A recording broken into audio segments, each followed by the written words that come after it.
This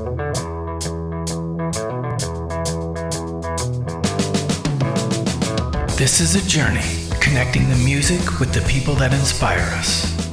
You're listening to the Sounds of Success podcast with your host, Jim Lombardo. Brought to you by the Rising Tide Foundation. Let's jump right in.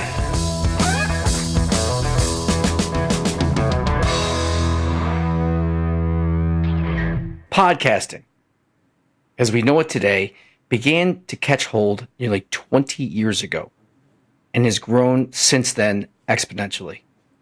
For example, in the first 10 years of podcasts being launched, only 27% of U.S. adults listen to a podcast. 4 years later, that number jumped to over 45%. And today, nearly 70% of U.S. adults have listened to a podcast. Alfonso, are you there? Alfonso, come on, we got a recording. Everything's fine. All right. Okay. Well, it's good to be back in the studio. Helping us keeping tapes rolling is our producer and friend, Alfonso. Alfonso, how you doing today? I mean, you seem a little tired. Are we going to go through this again? Okay. All right. That's fine. Well, we have a great guest in the studio today, someone who could speak directly to producing a podcast. It's none other than Patrick Sasso. Patrick, welcome to the studio. Thank you, Jim. That's it, huh? You seems like you need a little coffee too. It's weird being on this side of the microphone. Well, I'll baby step it for you. Okay, I've got some real hardball questions, and it's gonna make it real difficult for you. How's that? That's good. That's Sound check. Check, Alfonso, check. I got it.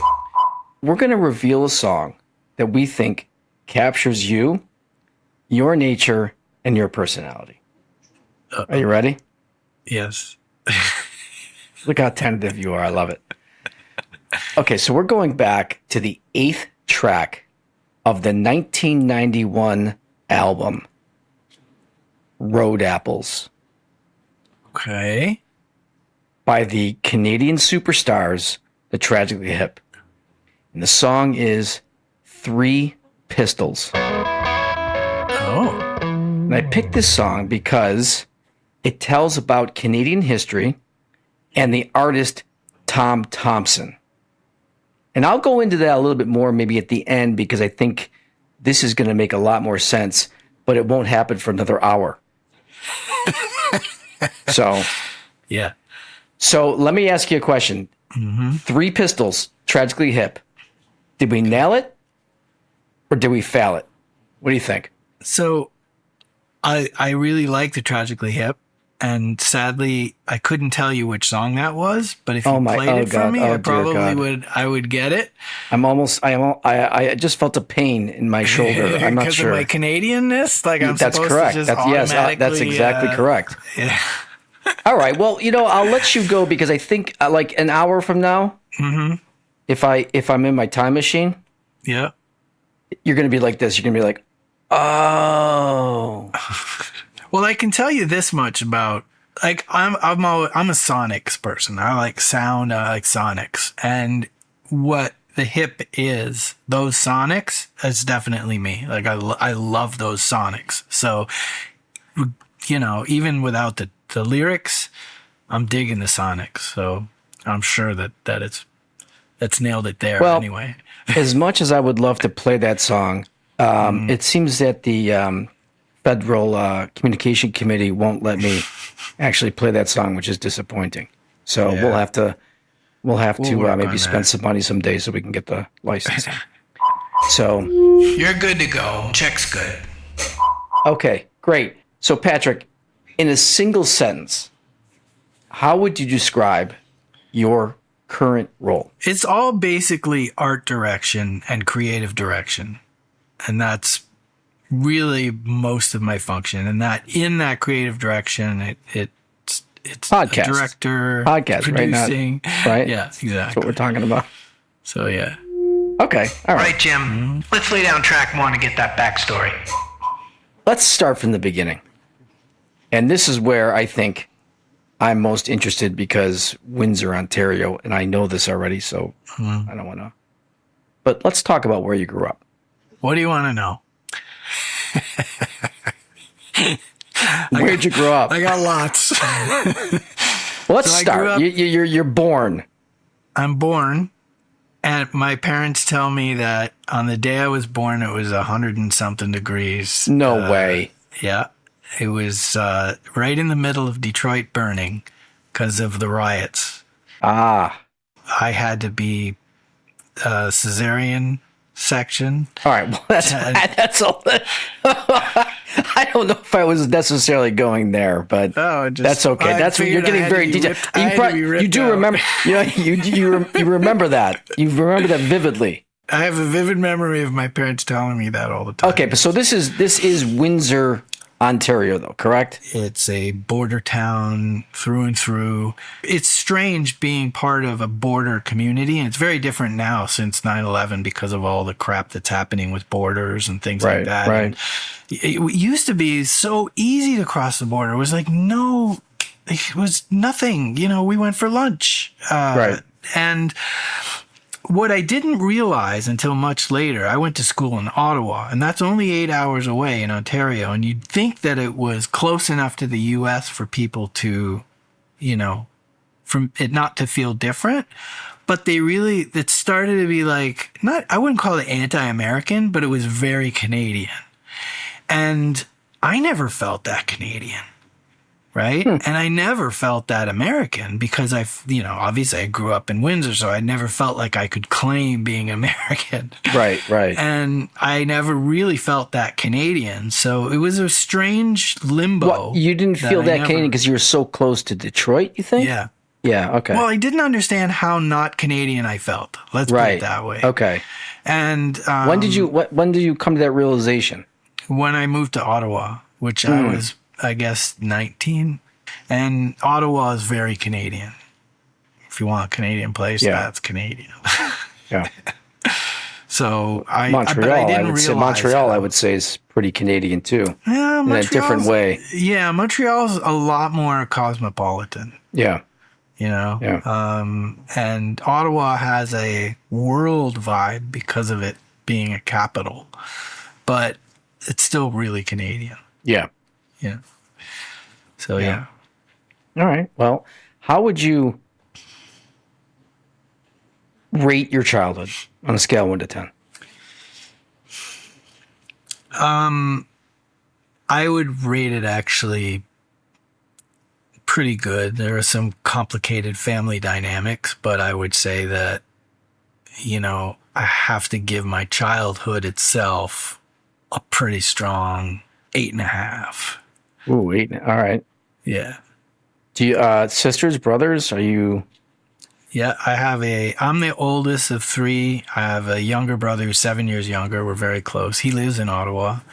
And my sister was a year and a little more than a year and a half, almost 2 years, younger than me, but she passed away in 2014. Oh, I'm sorry 15? To hear that. I didn't know that. That's a long story. But let's talk about you as a teenager. What are you thinking? What are you curious about? So, ever since I can remember, I had like a pencil in my hand or paints or drawing. So I did that a lot. I also, same for piano, same for music. I played piano when I was 4. I got lessons when I was 4 with the nuns, actually. That's how I started. Oh, that's the best place to learn piano. Yeah. You get it right or you. Yeah. But I got away from that. And, but so I was always doing one or the other, and I loved cars and racing. So I would draw, as a teenager, I started drawing cars, and painting them. And I got really pretty good at it after a while. And I started to realize and understand more about other artists. And, I thought. What about Tom Thompson? Tom Thompson. Yeah. Actually, I didn't know the Tragically Hip then. Well, Tom Thompson was an artist. Oh, really? Yeah. Oh, that's interesting. a little bit of thought goes into the songs I pick for my recording it's friends.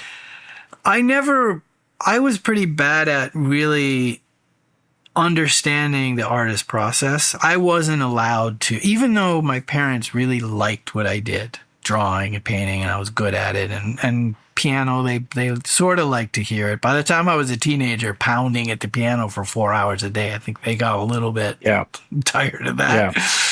But it's a good thing you didn't play drums. Yeah, right? Well, I played drums too, right? Probably? It wouldn't have mattered. Okay, right, okay. But I had a basement I could get tucked away, and by the time I was 17, I had an electric piano, and I could put my headphones on, and they were all happy for a little while. But I was doing, I mean, I didn't think, for instance, I was an artist because I was drawing from a magazine. I got Car and Driver, right. All these car magazines. I got sports magazines, Sports Illustrated. I would draw football and baseball and stuff. And but I thought I wasn't an artist because I wasn't drawing what was in my head, and I couldn't imagine anything. And everything I tried to imagine would be just abstract. And so I started taking photographs of cars so that I could at least have an original picture of an original picture. And then the pictures, I knew that I took them better than they came out in those stupid prints. And it used to piss me off. And I didn't know what I did wrong. And I was shooting, I didn't, anyway, I thought. What age is this that you're doing this? This is 17. Got it. And I happened to be selling ad space for the yearbook. And I came across the photographer in the little strip mall. And we got to talking, and he told me, he goes, "You should be shooting black and white. I'll teach you how." I'm like, "You got to be kidding me. How am I supposed to use a dark room?" And he goes, No, trust me. It's easy. I'll give you timing, blah, blah, blah. And the high school gave me the dark room for hours and hours. And I would and that's pretty much then photography was a big part of my... Okay, so that's right around 17, 18? Yeah. Got it. Okay. Yeah.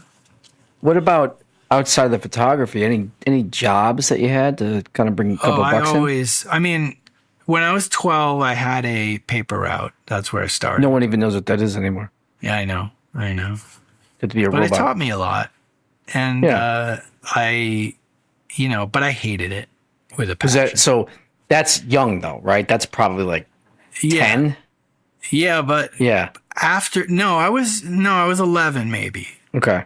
Because then I did that for a year, and my dad had a trash company, right? And so I grew up in the trash business, knowing the trucks, knowing the garage. And my cousin used to work there. My cousin was 4 years older than me, I think, or 3 or 4 years older than me. And he worked there on Saturdays, and he would clean up the shop and paint and do all these other things. And then I would beg my dad to let me go. And he was really afraid of nepotism, But he did. He let me go. And from then on, that's what I did. So every Saturday, all day, and every weekend, every time I had summers, I would be working. And every time I could, working the summer, 6 days a week. And then that would pay for my where is this? Is this still in Windsor? Yeah. Okay, got it. Good. Yeah. Now, so you go paper route to garbage. Mm-hmm. I know you'd think I would like that worse than the paper route, but I cleaned out a lot of maggots. Wow. Oh God, yeah. Wow. Yeah. So is that a good job or a crappy job? No, it's actually maggots. I don't know. That doesn't sound like a great job. Well, it's not maggots every day, I would imagine. No. So what would be is you'd have a restaurant, and the container, it'd be August, and the container would be sitting out there in a month, and it's got grease all over it. It's disgusting. It needs to be cleaned. So they'd bring it back. put it in the wash bay for me, and I'd get in there I'd have like one of those welder's masks. Yeah. And I'd wrap myself up because I'd get in there with the power wash and it would just get all over you. You went right from papers to this job? Yeah. No transition. No transition. No custard stand attendee. No custard stand. I mean, I did sell my photographs. Oh, nice. Okay. And stuff. And that was actually, people definitely bought them because I printed them as posters even. Yeah. I didn't just stick to the 4x6. Right. No, I had, I made enough in the summer to do what I wanted to do. I never saved any money, which was so sad, like stupid. But we'll get into that. What about influences? Did you have anyone or anything that really influenced you at that kind of pivotal age? My dad was an influence in the fact that he was like the president of the company kind of thing. Right. And the way he handled employees and the way he handled the job, and he wasn't afraid to get his hands dirty, and he would be out he was never a front office kind of leader, Right. He had a Teamsters card. He used to drive the truck himself.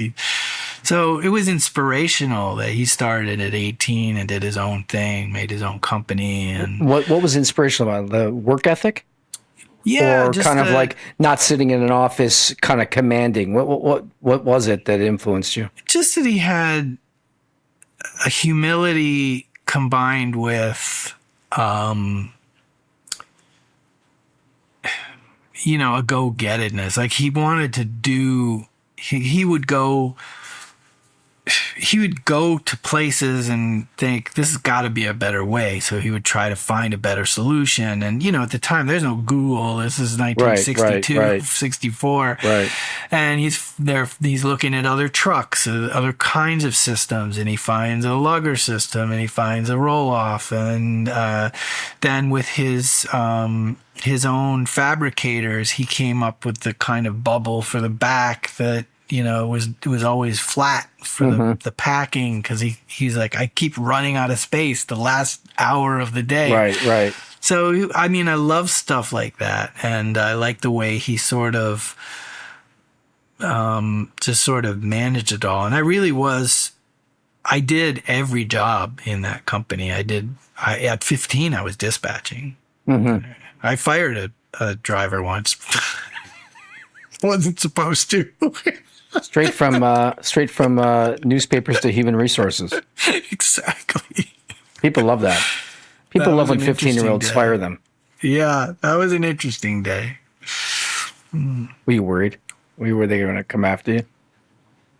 No, I wasn't. I really felt like in the right. Because there were... What happened? Well, there were some problems we had with this driver every once in a while. Like there was... things that kept coming up. And when you're doing dispatching, at the end of your last run, you should say, I'm bobtailing, which means you're empty, basically, and ready to pick up a load or come back.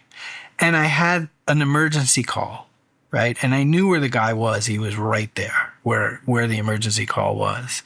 So I was just waiting for him to bobtail and to call him to go and do the thing, right? And do the job. And instead, he comes in without telling me. So to me, that was a huge no-no. Yeah. One strike, you're out. Yeah. Well, yeah, more or less. On a tight ship, Patrick. You get one strike game. Interesting. So now we understand you go from Windsor to college in Ottawa. Mm. So how do you get to New York City? In Ottawa, I really, really wanted to go to Montreal for jazz. I wanted to go to McGill for jazz piano. And I screwed up my audition so badly that it just felt like huge tank. Yeah. It was so bad. And, I just resigned myself to the fact, okay, I just got to get away from home. It was too much at that point. And so Ottawa was there. How'd you handle, because that is what you wanted to do. How'd you handle bombing the audition? I would say that I didn't handle it very well because I didn't know what to do after that. And I felt really lost, and that I believed a lot in fate, I guess. Not completely, but I felt like I was sort of on a path. I never really guided myself. I let things guide me. Yeah. And I would go where the thing, there's an opportunity here, there's an opportunity there. I would just sort of let it happen. And when that happened so bad, I didn't equate the fact that I didn't really learn how to audition with the fact that I failed. And I didn't have anybody to tell me, it's okay, do it again. 'Cause you had a good idea, you just didn't execute. Let's work on it. Next audition, you'll nail. Yeah. And I'm getting resistance from my parents going, you want to what? I want to try it. Yeah. Uh-huh. No, you can't do that. There's no way. I'm not paying for it, kind of thing. Right. And so it's like, okay, whatever, fine. So I go to Ottawa for biology because thinking, okay, well, that's a natural progression. Right.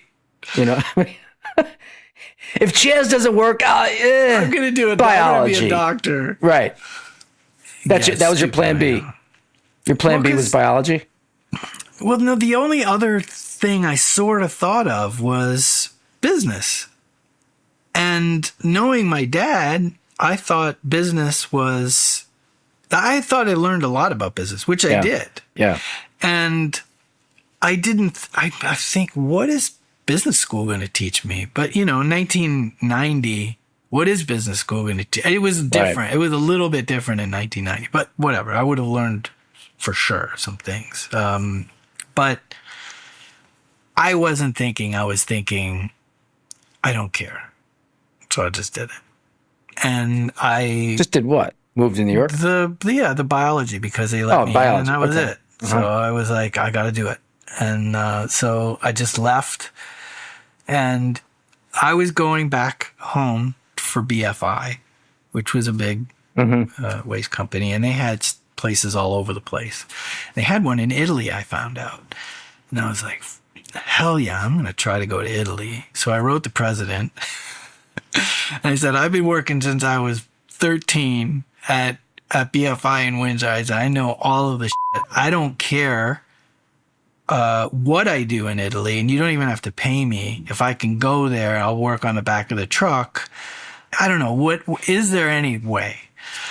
And I got a letter back. I got a call back. And they did have an idea. Because I spoke Italian, and they had what was new to me when I went there was that they really didn't understand Italy.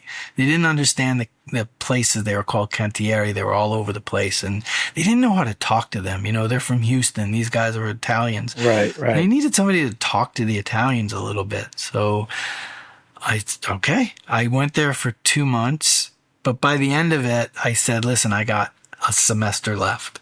Can I please come back full time? And the guy who was president then goes, absolutely. We loved having you. It was great. You really helped us out, et cetera, et cetera. So I was like, yes. So I finished my degree. Biology Degree. I didn't even go to my convocation or whatever it was. I didn't care. Right. Summer rolls around. I called, and the guy was fired. So it wasn't the same leadership at all in Italy. Right, so I was like, oh, I'm screwed. Okay, so I work at home. I stay there for a year or so, and we're doing special waste, which, because of my biology degree, I was able to... But we put together some very cool deals. Like, we could definitely spend some time on episodes, some recycling deals that we put together. From me and my friends. That would be the not the podcast episode. That would be the recycling episode. We'll bring you back for that. Right. Because we instead of leading into here's a guy that knows everything about podcast, we'll just change that to this is a guy we know everything about recycling. Right. Yeah. Well, okay. I don't anymore. You could do that. But yeah. Anyway, the we did so well that one of my dad's friends from years ago comes into town. And he goes, people don't really know you. And if you want to make your way in the world, you got to kind of go and make your own way, right? And so he was saying, why don't you think about going to the landfill in Michigan? It's close. Your mom can say hi, your thing. And immediately I'm like, oh, please. I said, I don't want my mother to say hi. I don't need to be close. That's for sure. Right. So I said, I really want to get back to Italy. Like, this is why I believed sort of in fate in weird ways, because things like this would happen to me sometimes. And, but he called, he's like, you know what? He goes, I think Ed needs market development person out there in Europe. And he goes, I'm going to call him and ask him. Couple weeks go by. I get a call. It's Ed. Talks to me about what he wants to do. Job in Amsterdam, possibly. I'm excited, but I'm like, okay, slow down. This can't be actual happening. A couple more weeks. I fell asleep. Are we in New York? No, he hasn't got to New York yet. I'm trying to make it quick, too. This is going to suck for my editing. He's going to Amsterdam. He's going to Amsterdam. He's going to New York by way of Amsterdam. I'll tell you what I'll do. Once I'm done, which I swear it'll be in 2 minutes. What is it? Come on, we've got an album. Yeah, he's getting there. He's gonna have to change my flight. Yeah, different flights. Okay. So yeah, Josh Jonas Redux. Yeah.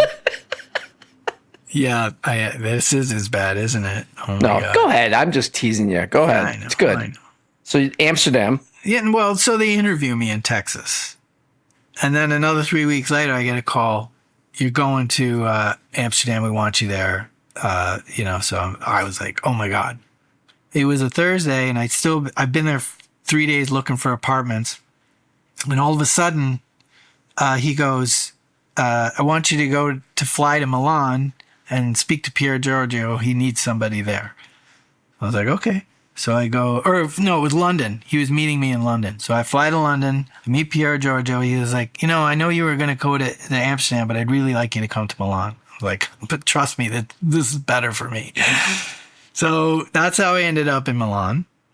And I was there for almost 3 years. Oh, nice. Okay. Yeah. And they were selling, and I got offered to stay there, but I don't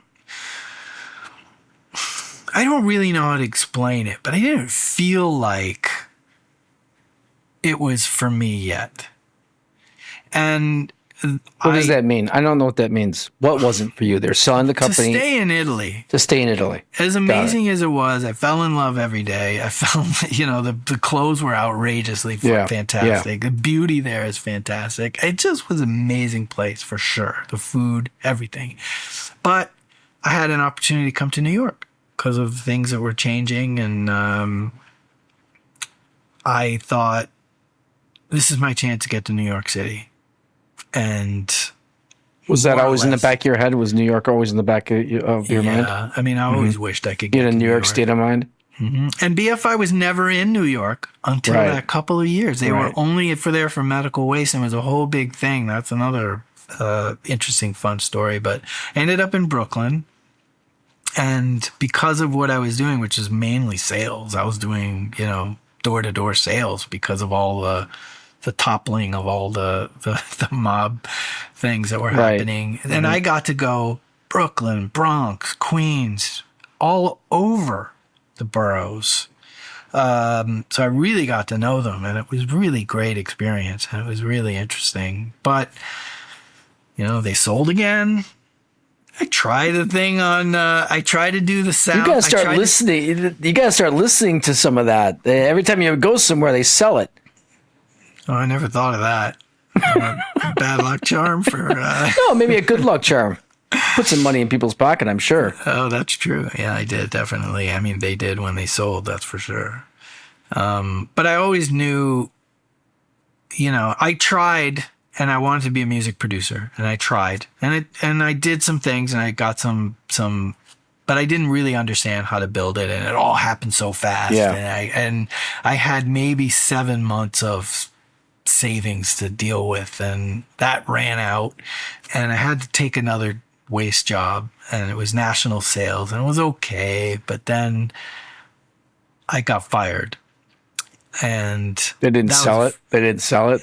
They fired you instead. They thought I was too laid back right. in my sales approach. And plus, he just didn't like me. And but I made it. I'm really who couldn't like you, Patrick? Come on. I don't know. Look at you. Look at you. Come on. I think he knew I could tell. He was such a bad leader. Yeah. But I thought that was it. I don't care what happens now. Even if I have to go back to Windsor, I'm going to go all the way. Yep. And I'm going to make my own company. And ever since, it's been hard, but rewarding. Yeah. Podcast. Is that what you're talking about? Or are you talking about waste? No, podcast. Podcast. It wasn't so, podcast. I got to tell you, I mean, at the risk of having this podcast be 3.5 hours. I can't. I'm trying to make the connection. Alfonso, you want to make the connection too? Can we please just connect the dots? Okay, we will. The connection between waste management and podcasts. Absolutely none. Zero. What'd you do? Like spin the wheel? Seed money. Spin the wheel? I mean, how did you land? I was always doing. I'm a late nighter, and I would finish work, and then I would be composing. I would be recording people. I had my own little studio thing, and I would stay up till 4 a.m. Got it. Finishing all that stuff. So they just kind of came together at the same time. Yeah. Yeah. Okay. That makes sense. I never stopped recording. Right. Photography. Any of that. And when I went out on my own, I doubled down on all of it. Right. I had different emails. I had, hundreds of hours of editing, hundreds of hours of recording. I would record Chinese, Japanese, Russian, Turkish. And when you're doing Chinese, 8 hours a day for 6 days a week, and you're flipping through and you're going, you can almost I could almost get some things. Yeah. Uh-huh. But I have a really good ear. So I would also train voiceover artists because I needed, we were doing manuals, instructionals, abstracts. I still have customer from then, 2004. That we still do. It's basically a podcast, and it's been since then, and which is pretty good. I think. Yeah, it's great. Yeah. Well, Patrick, that is a great start. Alfonso? Track 2, Sound of Now. Patrick, your fans want to know what you're up to now. In the beginning, I talked a lot about how podcasts have grown. It seems like it used to be everyone wants to be a DJ. And now everybody wants to be a podcaster, right? Even me. So I guess the question is, in this sea of competition, and how do you differentiate yourself? I still find it very difficult to differentiate myself. It's more like the best analogy I can think of is when I was a kid, and I wanted to meet a girl. It was hard for me to cold call her at the bar and get her to understand me. But I figured out once she got to know me, she'll see why I'm different, and we'd be great together. And, well, you know what you could do? I know what you could do. You could tell her the waste story and how you got to New York. No. Yeah. No. Anyway, that's kind of the way I approach it now. It's more like I realize that my years of experience and my sort of ability to sort of pull out the nuggets I feel like that's what's really differentiated. What are people doing? I mean, are they doing DIY stuff, or from what you see, is that what the most part? For the most part, it's a DIY. Yeah, okay. And they're doing the editing themselves, and and I think like we're trying to position it more as we'll set you up, we'll get you started, and then let you fly on your own. Right. Because I don't know, unless you're doing a lot and unless you're doing, you can't handle it because you have other things to do and you don't want to. Right. It's great to have control over your own creative once you kind of understand your vibe. Yeah. Right. But I would imagine that a lot goes into podcast production other than just simply recording it. Yeah, right? I mean, I would imagine that most of the time is spent behind the scenes. Well, first you got to know that you're going to be committed at least that year, Right. Then you got to know. Wait, back up. What is that? You got to the podcaster needs to be committed for a year. Yeah. Right. Yeah. Then you have to have enough to get any kind of traction. Is that? Right. Got it. Okay. And even then, you're not guaranteed any major traction because you still have to be committed to all that other stuff, all that other marketing promotion that makes sense, right? And you have to be flexible so that as you're going down the road, the people that are listening, maybe they want something slightly different. You got to be able to change it a little bit. So there are definitely analytics to think of once you put it out there. There's even your own analytics. What's it sound like when I do music all the time? I put an idea down, I'll stick it on my iPhone, and I'll go with my bike and listen, and then I'll hear the issues, right? And it's really just trying to be open and committed. What is open and committed for who? Open to the universe, open into ideas. Interesting. Much bigger concept. Committed to the process. Got it. In your experience, what makes a good, quote unquote, good podcast? I think it's general because there are so many different podcasts on different subjects. Well, no one can be more general than me. So what a foundation. You are general. No, God, no. I talk about absolutely nothing. And that's as general as you can get. I think the first thing that makes a good podcast is that you are speaking to your audience. And if you're speaking to your audience, I think the good part of the podcast is taken care of. Because that's what your audience wants, you're giving it to them.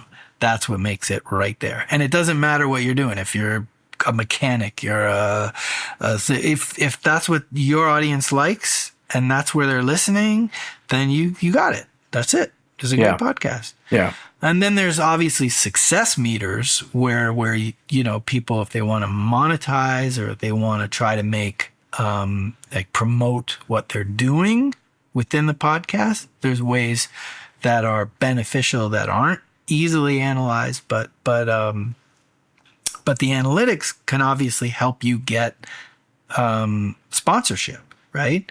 Right. So that's my next question. So you've got the podcast, you've edited.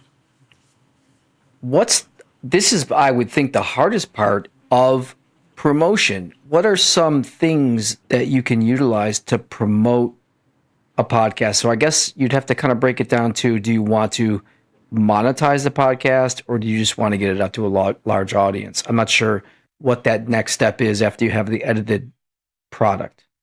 They're traditional ways, advertising. And then that's monetizing, but how do you promote it? Well, not with advertising. Okay. All right. Like you're advertising your podcast. So it'd be Sounds of Success. There would be a little header on the Facebook header on the side. Click through if you want to listen. This is a great podcast about blah, blah, blah. And so there's that. Just, you throw a little money at it and you try to get a few listeners and you see what works.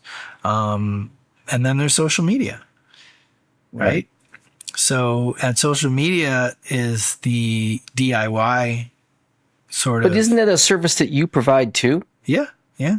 See that I think I see that to be a value, right? So you're having the ability to push to multiple platforms at a push of a button, correct? Yeah.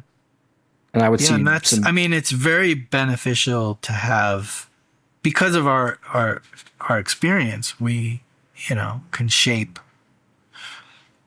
whatever you've got into snippets that you can right, use on social media. right, And we don't post for anybody, but we give you the tools to right. post, where you need to post. But your audience may not be on TikTok, or your audience may be on Instagram, or your audience may be more on LinkedIn. If you're more business, then you probably want to just kind of stick to LinkedIn and try to grow a little grassroots, little by little, and just keep sort of plugging at it. Because I think there's also a longevity factor, and everything you build is layer on layer. And in a podcast, it just lasts. You've got a library that you can play with. Yeah. It's different. It feels different. Yeah. So you've been in this area, the recording area, for years. Is there anything that you wish someone had told you before you started out? Let's call it in the podcast arena, podcast on the fly, which is your business now. Anything that you wish someone would have told you? Yeah, there's so many things I wish people would have told me, but I also wonder whether I would have listened. Yeah, right. What if I say what I would have listened to? I feel like when we really got to a good place where we were making decent money, I wish then we had the foresight to make the jump, to make it a little bigger than it was. I don't know if it would have been the right idea or the when right you say thing we, to do. who's we? I have a business partner. Business partner. Got it. Okay. So, and basically we have 2 or 3 different companies that are kind of, and we only structured it that way because when we were in meetings with people, if you try to tell them you do too many things, they don't remember anything. It goes whoop. Yeah. And the reason why we sort of been focusing on podcasts the last couple of years is because we would now be in meetings when we would say, "Oh yeah, we do production, we do and we do podcasting," and everybody would go, "Oh, podcasting, oh right, my gosh. right, buzzy, yeah, buzzy words, right." So at least it got attention, and I really believe in the medium, so it's good that we're here. But I really wish I would have. I mean, and I'm talking about stupid little things like hiring somebody to manage X, Y, Z, and get that off my plate and let me focus on building the business. I wish that's what I would have done more of. Yeah. And I won't make this mistake this time around, but if I get there. Are you working on that now? I'm trying to work on that now, yeah. So along the same lines, let's talk about mistakes or failures. Does anything kind of stand out that you could share with us? Yeah, the only mistake I think that's really big and that it looms in my mind is the one I made going into the waste business or going into biology. I wish somebody would have told me earlier that, listen, this is just not you. Why are you doing this? Do what you love first. Make all your mistakes now. You're 20 years old, you're 25. Even if you're 25, like, make them for another 5 years. Go broke. Right. Who cares when you're 25, right? But do what you love. And because you're always going to try to get there. And you're always going to feel shackled. Like I always felt shackled until the moment I was able to tell somebody that I was a producer. Right. That was my actual job. A mistake going into biology. So how would you have reversed that? What would you have done instead?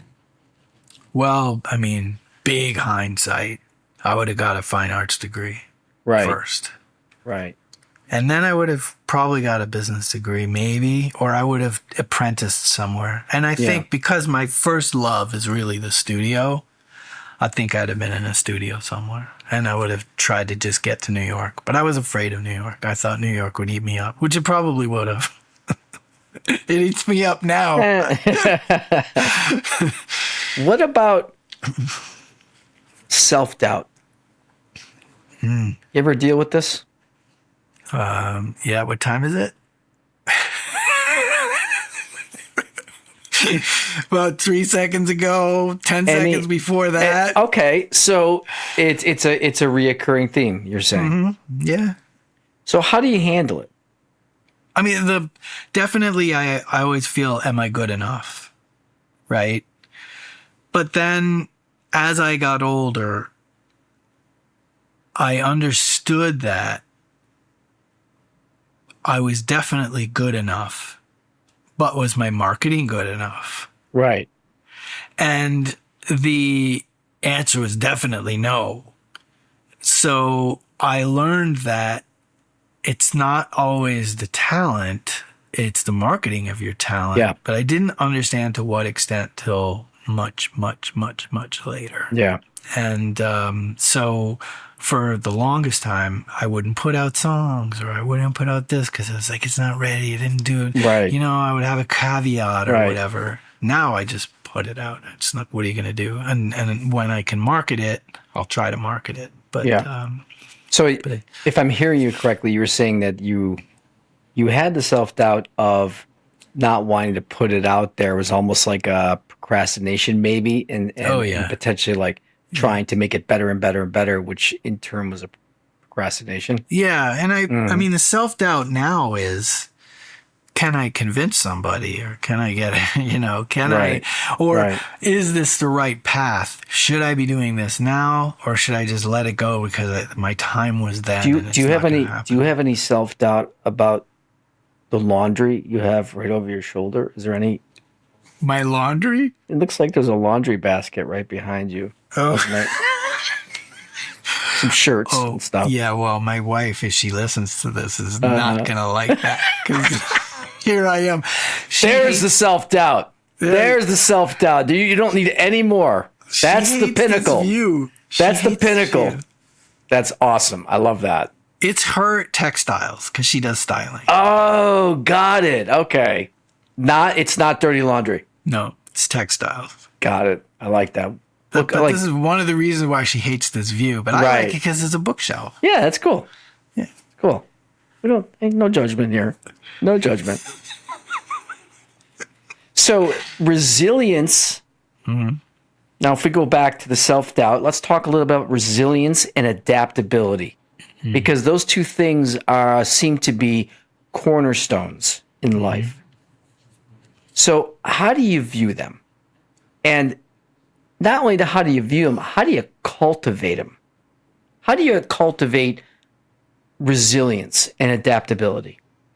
I grew up resilient because I sort of had to be. And then learning about how... In what way? What way? Family dynamics. Got it. Okay. And then also...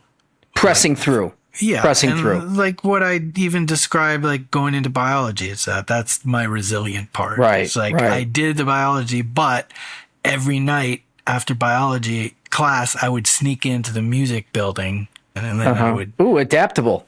Exactly. Well, yeah. I mean, it helped me resist the pain of being in biology. Right. But my dad grew up super poor and built up a business out of nothing and truly nothing. And I saw that if you keep going, you hang in there, you can give yourself a chance. So I definitely have that resilience factor. It's, I equate it to the punches you take every day, right? Yeah. And I get little punches, and everybody does. New York City compounds them for sure. Yeah. So it's like, really, you got to add this to me now. Yeah. But I have more trouble struggling with adaptability. Interesting. Because it's harder for me to change my ways, get into new habits. Yeah. Which I really try to focus on, and it's so hard for me to do. Yeah. It's very hard. Interesting. So I'm far more resilient than I am adaptable. Got it. Yeah. So let's talk. How do you approach your own personal development while running the business? Let's kind of consider it just anything. Staying motivated. How do you approach your own personal development? Still a work in progress. I try to do, the networking actually has helped me a lot because it gets me talking to other people, and then you sort of realize you're in similar positions or you got similar issues and you can help each other deal with things. And I'm constantly learning just the nature of my business, right? Something is new. AI is new. I'm learning AI. I'm using it all the time. Yeah. I use this joke in another podcast, but I'm AI. I'm not even real. I see that. The second time I've used that joke in this. Yeah. Or Al. Some people think it's Al. Al. Just on learning. Yeah, I wish I had more time to practice my guitar and the piano so I could keep that up, because there's things I'd rather push out in my brain than chord structure. Yeah. But I just try to learn stuff all the time, every day, something else, even if it's 15 minutes. Any tough decisions that you've had to make? Let's call it in the last year. Spending money is always a tough decision. To not spend money or to spend money? To spend money. That's the easy part. Isn't that the easy mentality? Isn't that the easy part? It's usually the saving part that's the more difficult. Yeah. I can help you. Yeah, I know. Well, I can help you spend some money. I mean, you take me to lunch once in a while or something, It wasn't an easy decision, as good as it's been, to join the networking group, let's say, right? Because, it was a down year, spending more money, and you're thinking, oh, God, I got to get up in the morning at 2. Yeah. It's not my nature, that part. And then it's like, I'm much better helping other people talk, and I feel like when I'm up there talking, it's like nobody wants to listen to me. So there's my self-doubt coming out too. But it's so that was a big decision that turned out good. I made a decision a couple years ago also to remember my early lesson to kind of follow what you want, and I have been putting more emphasis on the music and my music and putting out albums, and I put one out last year. Anyway, so I'm making those kinds of decisions too that are kind of hard because they're time. There's different kind of marketing involved, and I'm trying to do it at the same time, which is hard. But it's a lot of decision making these past couple of years. Well, look, I mean, you're constantly working. Yeah. Right. So when things get tough at work, what's your go-to stress reliever? Ooh. I don't think you're watching The Bachelor. Right? That's not you. I don't know. Maybe it is. I don't know. No. But what's the stress reliever? What do you do? I can't stand stuff like that. I have, thankfully, a lot of outlets. Most of them are creative. Like getting on the guitar, if I can put my headphones on or blare the amp when my wife isn't home. Yeah. That to me is like the best. And if I can do that watching a Yankee game at the same time, the sound off, that's like, yeah, there you go. That's me. So I like watching baseball. I love going to baseball games. I hate what it's become. I love racing. I love watching. What does that mean? You hate what it's become? Oh, just, I hate to sound like an old man, but when I was a kid, we could go to the baseball game for $7, $8. Right? Yeah. it wouldn't, you know what I mean? And you could go every day if you wanted to. Same with movies. You know, you could go see the movie 10 times. Now I can't. I love movies. But I don't see them anymore. I watch them on TV and I forget what, like the minute I see them, I almost forget what they are anymore. So what about thinking back? Did you ever have someone you looked at as a mentor or anybody who gave you some really meaningful advice? Well, like I said, my dad, not so many way, through actions, early on, not so much later, but, and then really that photographer who opened my eyes to the dark room was kind of a key moment. Yeah. That lifted, do you think if you went back to him and told him that, he'd remember even giving you any kind of, okay. Yeah. That's cool. Yeah. I think you've pounded this home, but I'm going to ask it anyway. Anything you'd change? A path maybe that you wish you took? I'm curious how it played out. In some ways, that's really hard because I feel like it sort of got me where I am. Would I have been better off if I would have did what I wanted to do and try to move to New York City at 21? Actually, at 18, I think I wanted to move to New York. Right. But I don't know because I feel you would need adaptability if you moved at 18. Yeah, maybe I didn't have that yet. It's interesting. I think along those same lines too. I mean, I think that we, kind of ended up in New York at similar ages, and I always think, geez, what if I would have came here 15 years earlier? But I had think about look the experience. At it. We wouldn't have this. No, we wouldn't have this. I don't think. Look at this. Yeah, I know. Right? Look at this. We wouldn't have that bookshelf. Laundry.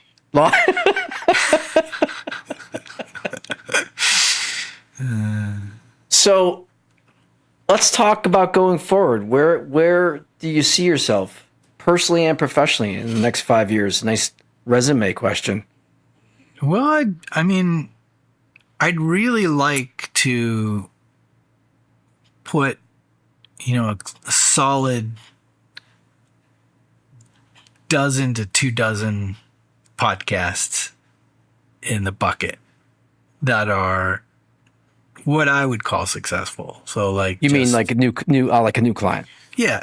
Yeah. And just rolling along, hitting their stride, getting what they want out of it. I think that would be really rewarding. But how does that happen? How does that happen? Yeah. Just me doing what I'm doing now. Just continuing and plugging away. Do you run out of time? I mean, you bring on 20 new people, isn't there just not enough time in the day? Well, that's why I'm hoping for 2 things. That it becomes sort of fledgling. Start you off. You get into your groove. You kind of take it on yourself. We'll shape it and edit whatever to help sort of bring on the next stage.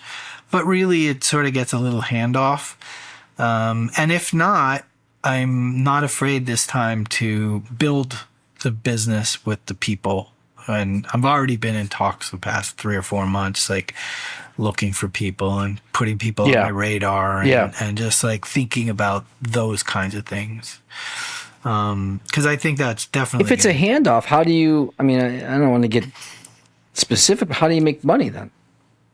Well, I think it's okay. I think I don't want to be afraid of handing something off and... If someone's start a new one. Right. I'd rather... Because I feel like my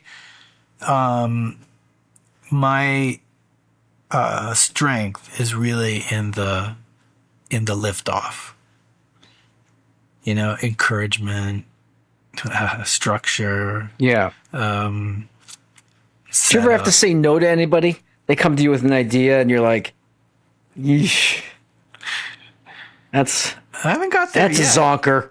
Although people have told me ideas that they've had about podcasts that I thought, Give me I'm one. not sure I want that's one. gonna Let work. me hear one. I don't Was remember it now. sounds? That wasn't the Sounds of Success, was it? No, I don't remember off the top of my head. Really? Oh, I doubt that. No, Really? I really don't. All right. Okay. So maybe you just alluded to this, but any big thing on the horizon you're thinking about? Well, I really, now that I'm a member of the Recording Academy, it sort of spurs me a little bit. Yeah. I mean, I have a bunch of songs that are basically ready to record. Mm-hmm. They're mostly recorded, but I want to put out the album, and I really want to try to get at least a nomination somehow. Very cool. So if I can do that, that would really. Are you going to go to the Grammys? Well, You get to go, right? you do get to go. I don't know. I don't know if I would necessarily want to go or Why? That would be don't know. great. It depends. I got. That's a once in a lifetime deal. It's cool. Yeah, it's an award show though, right? So Yeah. Well, it's not. I would want to go and network with the people for sure. I Right. would love to do that. The award show itself, I'm not really starstruck kind of person, even though there are a couple of people that I would definitely go, oh my God, I can't talk when you're here. I can't talk to Ooh. you. Ooh. Well, like Paul McCartney, number one. Right. There's no way I could. I mean, I'd be so. I've wanted to work. Like I want to work with him so badly. It's there's no way I could actually have a conversation with him. I would just go, "Hi, nice to meet you." It's like, I love your stuff. You know that thing you did in '62? Or whatever? Right. It was so cool. That's funny. So this podcast is all about the music and success. So how do you define success? I think you feel it. You feel like happy with yourself and your own skin, being in your skin. You feel like you belong there. I think that's most of it. I've always had a thing with money. It's one of those, psychological issues with it. So I feel like I got to have some of that. But I didn't realize how little I needed growing up too. You know what I mean? Right. I always thought I had to make like millions. Yeah. And I didn't understand that you don't need millions. It would certainly be nice to have millions, but maybe now you need millions. The scale is a little bit different. But I didn't realize that you didn't need the money like that. And so yeah. So you know the follow-up. Am I successful? Look at you. Mind reader. Are you successful? There is a lot of things I feel proud about, but I feel like I didn't quite get to where I want to, so I don't quite feel like I'm as successful as I could be yet. So I'm not quite there. Yeah. But you don't have to. You're saying it's about finding a Zen moment for yourself. Yeah. And you haven't found that yet. Well, I feel like I feel like I'm 100% myself. Yeah. And fulfilling, even if it's a failure, fulfilling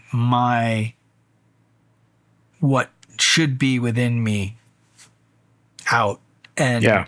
I haven't really got there yet. It's close. And I'm getting there. But hopefully I will.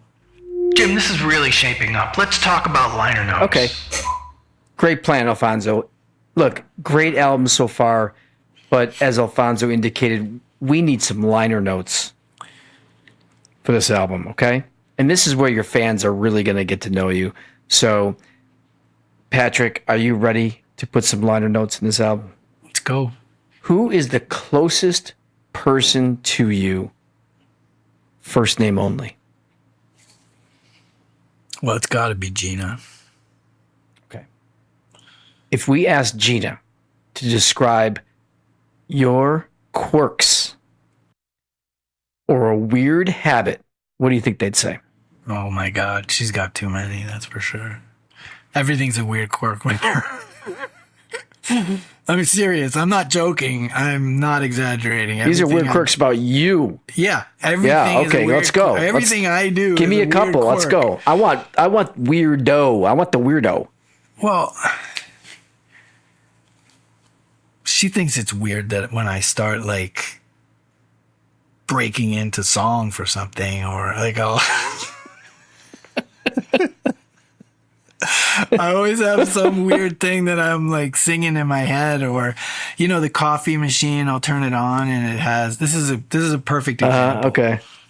When I'm making it's making the coffee, it goes bop bop bop bop bop. It has a pulse, right? So I'll like bang on stuff, and I always have to make noise. She calls it just noise. Okay. You always have to make noise.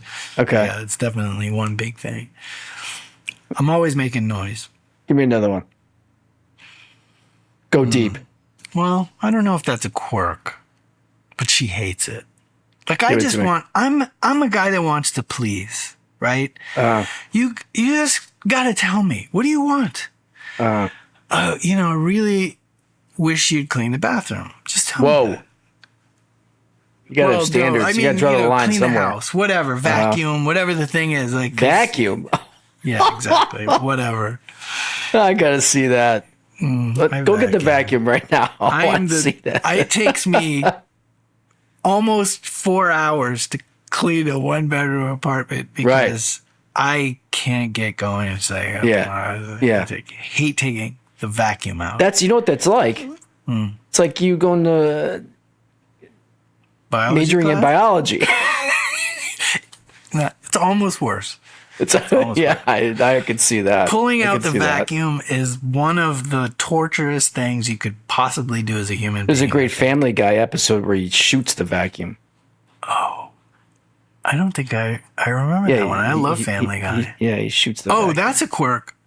That's one thing she thinks is quirky about me, which I don't think it's a quirk. I'm definitely a geeky when it comes to, like, I love sci-fi and she calls them cartoons. I hate when she calls them cartoons. Like what? Animation, like Family Guy or The Simpsons. That's not sci-fi, really. No, I know, but it's still geeky because I know almost every Simpsons episode. Yeah. Up to 20 years. Like after that, it's like starts to be a different thing. But I know all the tropes. I think that's a common thing. I think it is. I think it might be too. And it's I think that I'm not going to make any comments. I'm going to keep this PG right now. What else? All right, that's pretty good. You're a geek and you can't vacuum. Okay, if you could instantaneously master any skill, what would it be? Don't say vacuuming. If I could mind vacuum, that would be great. Ooh, yeah. Yeah. Truly, my wish is all about spontaneous creation. As a kid, I was really listening to jazz before I even was listening to rock and roll. I was listening to rock and roll too because I liked the Beatles, I liked Stevie Wonder, I loved Jimi Hendrix and those kinds of things. But I wasn't into the popular music at the time exactly, and I wasn't like you weren't getting me into all the rock and roll. It was the jazz. Yeah, because I admired the fact that someone could immediately plunk down these chords that were so brilliant, like Bill Evans and Keith Jarrett, and they would just like all of a sudden sit down and do all this. And I could do a little bit of it, but I really had to think hard, and they didn't have to think. Yeah. And that's what I would wish that I could do, is that. And they would come naturally? or painting, just like to be able to just... Yep, just do it. Yeah. Yeah, without thinking. Yeah, which takes a lot of years of practice. The zone. Be in the zone. Yeah. I like it. So, dead or alive? Who do you have lunch with? Well, there's a lot of people that I would love to have lunch with, but I have a table for two. It's a real toss-up between Paul McCartney and my grandfather. Wow. I know, it seems so different, but all right. I want to understand so much, and I feel like my grandfather, now that I could speak to him in Italian. Like, Yeah. you know what I mean. Like, but I think you have to go with your grandfather, though. I mean, it's like family. What do you? I think probably it would be more. Well, you know what? This question will be more fun if you pick Paul McCartney. Okay, let's pick Paul McCartney. So I'm going to pick Paul McCartney for you. Okay, so you're humming because I know you're starstruck and you can't even get any words out, right? And you got to talk about food the whole time. Yeah, probably right. Oh, I can't believe look at this BLT. I can't believe it. Yeah, that's your first. It wouldn't be BLT. It would totally be in an Italian restaurant. It has to. Okay. All right. Fine. And it has to be like, this is the way the pasta's supposed to be. Okay. It's al dente and the sauce is right and everything. And I would ask him how many Italian restaurants he's been. Like I wouldn't know how to get to the music because I would want to talk about the music so badly. Let's assume you do get there and it's a great conversation. Mm-hmm. Right? Inevitably, the check's going to come. Yeah. Sits right in the middle of both of you. What do? I would have to reach for it. Because I would... Immediately? Yeah, I think so. Wow. Because I don't even, I think Paul McCartney's... if I'm not mistaken, I think Paul McCartney's I think he's got a little more money than I think he's a billionaire. Yeah. I would hope that he would sort of, reach over, grab me... You son of a bitch, he'd say. Or he'd say, I already paid for it, man. Or like, this is my restaurant. We don't have to pay here. Or it's his restaurant. He makes you pay. That's even better. That's like one of those things where I got to think don't meet your idols. Yeah, you're right. Right. Yeah, it could be a nightmare. Yeah. All right. So you're paying. Yeah. I think I already know the answer to this because we just covered it, but money or meaning? Yeah, it's got to be meaning. Previous guest said, you can't go around looking at everyone and saying, I really know myself. And expect people to say, oh, okay. So I always, for the most part, pretty much everyone's picked meaning because that's but I always think that it's got to be augmented by a little bit of. I feel like if you fulfilled your meaning in life, you wouldn't be destitute. Right. That if you're following the passion, and you're doing and you're excelling, that the money would follow. Right. You might not be wealthy.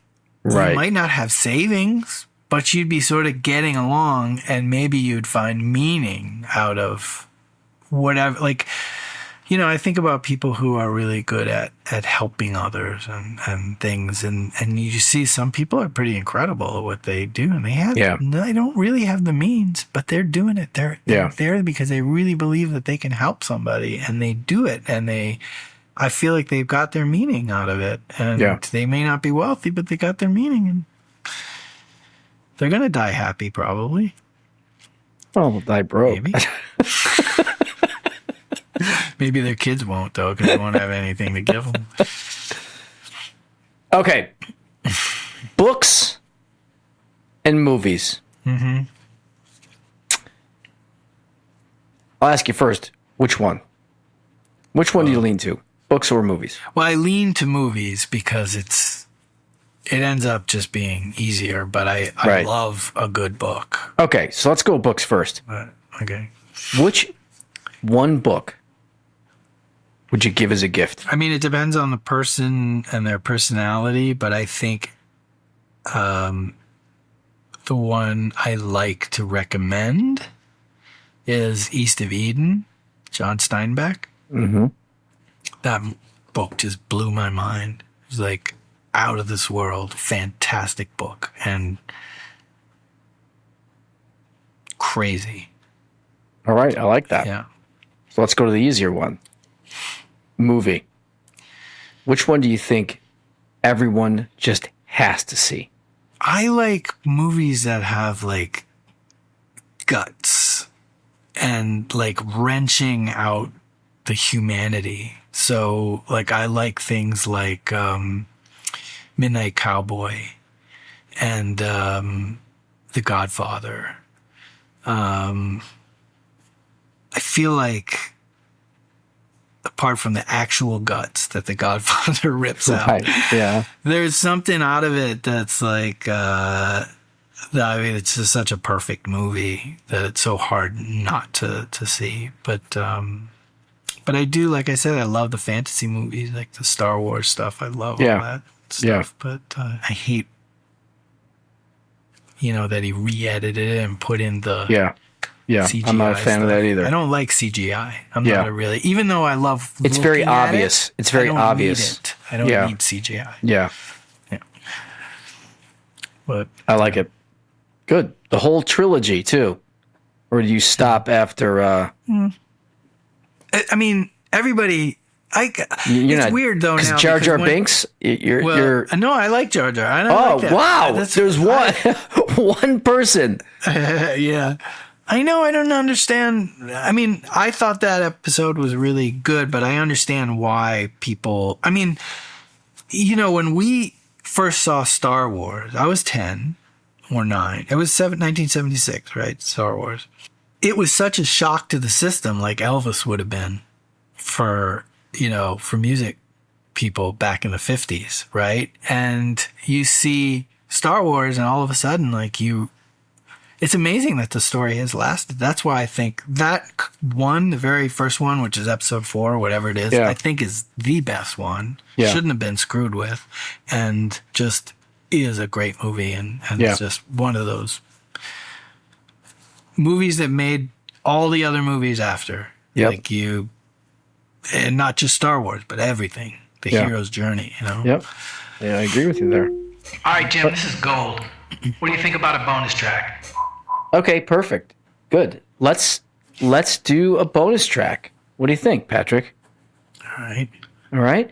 Well, we started out this episode with 3 Pistols by the Tragically Hip, a track that we felt reflected you, your nature, and your personality. But now it's your turn. Your fans want a bonus track, a song that you think best represents you.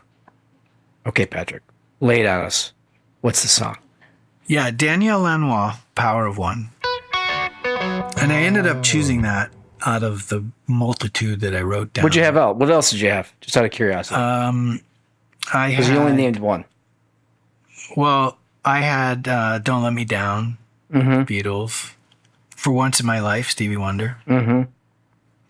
Well, I like this song because I think you kind of go back to your Canadian roots.